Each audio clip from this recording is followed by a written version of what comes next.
Hello guys! Gumawa tayo ng maruyang saging.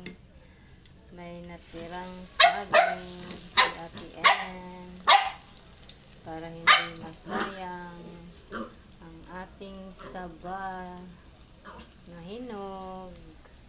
Gawin natin siyang maruya para meron ng pang-merienda, pang-almusal.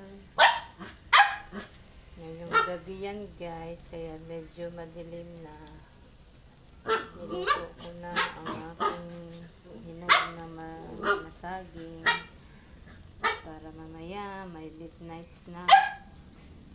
Maging midnight snacks ang aking midnight snacks. Ayan guys.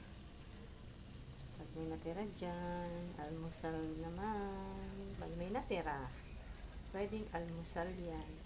Totoo lang, ang maruya, pag malamig na siya, habang nababahaw siya, mas masarap siya. Kaya iyan, bukas, partner sa kape ni Ate Ems.